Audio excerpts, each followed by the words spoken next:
हर सूरत में जलसा होगा मीनारे पाकिस्तान पर, कोई इस जलसे को रोक नहीं सकेगा। मानी तहरीक इंसाफ को ले जाने की एक और कोशिश नाकाम। मुंतकली केस पे नंबर लग गया, लगने वाला नंबर शायद इसी हफ्ते में।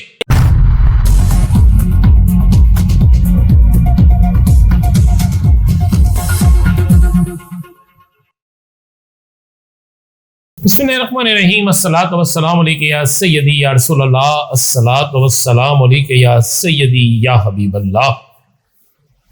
तमाम सुनने वालों को अस्सलामु अलैकुम। मैं हूं राना नज़ीम और आप देख रहे हैं मेरा व्लॉग। इस दुआ में शामिल हो जाएं, वो दुआ जो हमेशा मैं आपके लिए और अपने लिए करता हूं कि अल्लाह ताला की ज़ात हम सबको ईमान वाली, सेहत तंदुरुस्ती वाली, इज्जत वाली लंबी उम्र अता फरमाए और जब भी जिंदगी का हाथमा हो तो ईमान पर हो और जन्नतुल बकी हमें नसीब में मिले। आमीन सुम आमीन सुम आमीन सुम आमीन। सियासत में लगता है कि कोई फाइनल राउंड शुरू हो गया है। अगर आप गौर करें तो सियासत का फाइनल राउंड उसी दिन से शुरू हो गया था जब सुप्रीम कोर्ट से फैसला आया था। कोई तवक्को नहीं कर सकता था, कोई सोच नहीं सकता था, किसी के वहमो गुमान में भी नहीं था कि ऐसा हो सकता है, लेकिन ऐसा हो गया। सुप्रीम कोर्ट से फैसला आता है और सुप्रीम कोर्ट से आने वाले फैसले के बाद हालात इतनी तेजी से करवट लेते हैं, हालात इतनी तेजी से बदलते हैं कि यह भी किसी के वहम और गुमान में भी नहीं था। हालात बदलते हैं, तेजी के साथ चीजें तब्दील होती हैं और फिर आहिस्ता आहिस्ता कुछ चीजें खुलना भी शुरू हो जाती हैं। इस फैसले के बाद हुकूमत की तरफ से एक अलहदा रद्द-ए-अमल आता है। पहले इस फैसले को वेलकम कहा जाता है, फिर इस फैसले पर वो सारी चीजें आपको पता है कि नजरसानी अपील दायर कर दी जाती है। फिर जिस वक्त ये सारा कुछ हो जाता है और इमरान खान के साथ अडयाला से लेकर विम्स अस्पताल तक जो होता है वो भी आपके सामने है। आगाज उस दिन हो गया था।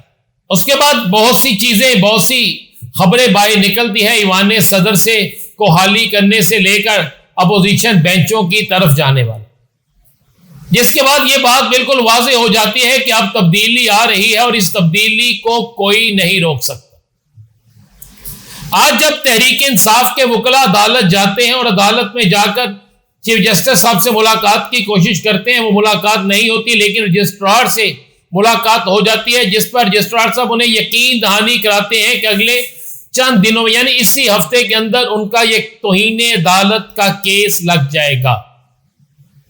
अब बहुत से हल्के कह रहे हैं कि तौहीन अदालत के केस में कई सियासी गर्दनें उड़ सकती हैं।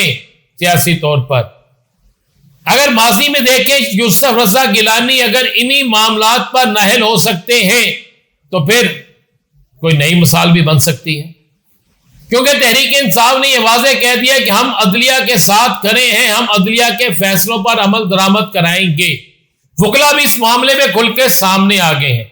क्या कहा आज तहरीक इंसाफ के अहम तरीन रहनुमाओं ने, जिनमें बैरिस्टर गौहर से लेकर सरदार अब्दुल लतीफ खोसर दीगर शामिल थे, क्या कहा सुनिए जरा। ये आज नोट पुट कर ले, इसको नंबर अलॉट करे, इसको साथ इसकी हेयरिंग करवाए। जज साहब आपके लाहौर भी अवेलेबल है, तो पहले भी सुप्रीम कोर्ट ने हफ्ते वाले दिन हेयरिंग की है, जो इतवार वाले दिन सुप्रीम कोर्ट ने कोर्ट लगाए हैं, 12 बजे कोर्ट सुप्रीम कोर्ट ने लगाए हैं। बगैर यूनिफॉर्म के जज साहबान बैठ के गाउन पहन करके केस करते रहे, तो जूम मीटिंग भी जजेस करते रहे। बराए मेहरबानी वो सारे जजेस इस वक्त अवेलेबल है, लिहाजा आप हमारे केस को लगाएं और उनकी हेयरिंग जल्द से जल्द करें। चीफ जस्टिस रजिस्ट्रार साहब ने कहा मैं अभी नोट पुट करता हूँ, अभी आपकी फाइल मंगवाता हूँ, जो ही उसका ये नंबर भी अलॉट हो जाएगा। मैं आज ही आपकी जो ये रिक्वेस्ट है जज फॉर्मेशन से रिलेटेड कि बेंच बने फ़ौरन, इसकी सप्लीमेंट्री हेयरिंग हो इस हफ्ते, चाहे कल हो चाहे परसों हो, जिस वक्त भी हो। हमने तो उनको कहा कि इवन इतवार के दिन भी सुप्रीम कोर्ट केसेस सुनती है, ये सीरियस मैटर है, इसको आप जल्द से चुने। तो वो कहता है जज फॉर्मेशन से रिलेटेड, इसके हियरिंग से रिलेटेड इस हफ्ते में, और सेम बेंच इसको फ़ौरन सुन ले। ये आज ही मैं चीफ जस्टिस साहब के सामने मैं नोटिस पुट कर लूँगा, उस पर ऑर्डर इंशाल्लाह आपको कम्युनिकेट करूँगा और हम उम्मीद इंशाल्लाह तलासा तो दिलाया कि इंशाल्लाह। इस गुफ्तगू के बाद आपको एक चीज पे वाज़ेह अंदाजा हो गया। यहाँ पे कई सवालात हुए, कई लोगों ने कहा कि जनाब बताएं आपके मोहसिन नकवी साहब से राब्ते हैं। उन्होंने कहा बिल्कुल है, कई दफा बात हुई है, कई दफा मुलाकात हुई है, लेकिन वो मामलात कुछ और हैं। अब तहरीक इंसाफ एक बड़े कमाल तरीके से खेल रही है। तहरीक इंसाफ ने बजाय इस चीज के कि कई और जगह पर जाकर निशाना बनाया जाए, तहरीक इंसाफ ने अपना निशाना अपने सियासी मुखालिफिन को रख लिया है, जिसके बाद हुकूमत के अंदर भी एक नई हलचल मच गई। और आज की खबर आपको दे रहा हूं, बड़ी ब्रेकिंग न्यूज दे रहा हूं। इस बड़ी ब्रेकिंग न्यूज को जहन में रखिएगा और आज की तारीख को भी जहन में रखिएगा। आज 24 तारीख है, 24 अगस्त। ये 24 अगस्त की आपको मैं बड़ी ब्रेकिंग न्यूज देने जा रहा हूं। बड़ी ब्रेकिंग न्यूज ये है कि इस्लामाबाद से दो बड़े अहम तरीन जुम्मेदारान ने अपने दफातर का सामान शिफ्ट करना शुरू कर दिया। ये मामूली खबर नहीं है। दो बड़े अहम तरीन जुम्मेदारान ने अपने दफातर का सामान शिफ्ट करना शुरू कर दिया है और एक अहम तरीन जराए इस तरफ इशारा कर रहे हैं। अहम तरीन जराए ये बात बता रहे हैं कि ये सिर्फ एक मामूली बात नहीं है, ये बहुत बड़ी डेवलपमेंट है। अगर वाकई जो दो बड़े अहम तरीन सियासी जुम्मेदार हैं, अगर वो इस्लामाबाद से, शहर इक़्तिदार से अपने सामान को समेट रहे हैं और आज के दिन में उनका बहुत सा सामान शिफ्ट किया गया है। कोई इसे कह रहा है कि नया सामान आना, लेकिन नए सामान में नई फाइलें नहीं आती। जब शिफ्ट किए गए सामान में फाइलें और कुछ ऐसा सामान जाए जिसे जाती हसीयत का सामान कहा जाता है, तो उसका एक ही मतलब है कि जनाब ये जाने वाले जो हैं ये कहीं मुस्तकिल और ठिकाना बनाने जा रहे हैं। ये बड़ी ब्रेकिंग न्यूज है शहर इक़्तिदार से। जबकि अहम तरीन जराए की राहदारियों से भी यह खबर मिली है कि कुछ बड़ा होने वाला है। आप एक बात को ज़हन में रखिएगा कि लाहौर में होने वाली एक दिन पहले जो मीटिंग थी, उस मीटिंग के अंदर कुछ ऐसी गुफ्तगू हुई है जिस गुफ्तगू के बाद बहुत सी चीजें क्लियर होना शुरू हो गई है, जिस गुफ्तगू में कुछ ऐसी ऑफ द रिकॉर्ड गुफ्तगू भी हुई है जो बाहर निकल आई है।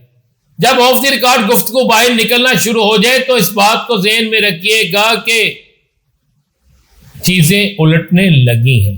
दूसरी तरफ आजाद कश्मीर में होने वाले इंतखाबात का आज महसूस नशिस्तों का मरहला भी मुकम्मल हो गया और वहां पर मुस्लिम लीग नून ने पीपल्स पार्टी की बजाय सिर्फ अपनी हुकूमत बनाने का फैसला किया है। और जिसके बाद पीपल्स पार्टी, जिन्हें शायद ये यकीन था कि स्पीकर या डिप्टी स्पीकर उन्हें दे दिया जाएगा, जिन्हें यकीन था शायद सदर के लिए उनका शख्स नामजद कर दिया जाए, कोई ना कोई उन्हें ऐसा फार्मूला दे दिया जाए जिसके बाद गुजारा हो जाए। लेकिन जब उन्हें कोई फार्मूला ना दिया गया तो पीपल्स पार्टी के वो लोग जो हर सूरत में इस इत्तेहाद को खत्म करना चाहते थे, उन्होंने बाकायदा स्टैंड ले लिया है।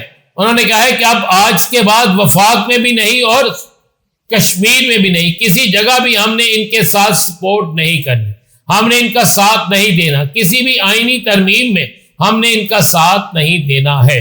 दूसरी तरफ गुज़श्ता रोज बड़ी तलख गुफ्तगू की मौलाना फजलुर रहमान ने। मौलाना फजलुर रहमान की बड़ी सख्त और तलख तरीन गुफ्तगू के बाद आज मौलाना फजलुर रहमान से शाहिदा खान अब्बासी का राब्ता हुआ है और कहा जा रहा है कि शाहिदा खान अब्बासी के राब्ते के बाद गेम तो तेज हो गई, यानी एक ग्रैंड अपोजिशन बनने जा रही है। और ये ग्रैंड अपोजिशन जहां पर असम्बली के अंदर टफ टाइम देगी हुकूमत को, वहीं पर अहम तरीन जराए कह रहे हैं कि हर सूरत में पंजाब में डेरे डाले जाएंगे। मुत्तहिदा अपोजिशन ये फैसला कर चुकी है, चाहे जो मर्जी हो जाए, चाहे जो मर्जी हालात हो, मीनारे पाकिस्तान पर जलसा होगा। मीनारे पाकिस्तान पर जलसे से हमें कोई नहीं रोक सकेगा।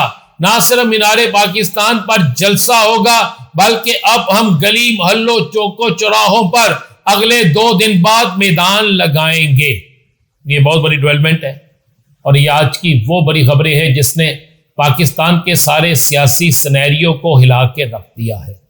मजीद क्या होगा, किस तरफ गेम जाएगी, कौन जीतेगा कौन हारेगा, इन सारी बातों में, इन सारी चीज़ों पे बात करेंगे। लेकिन हमें दीजिए इजाज़त, इंतज़ार कीजिए मेरे अगले व्लॉग का।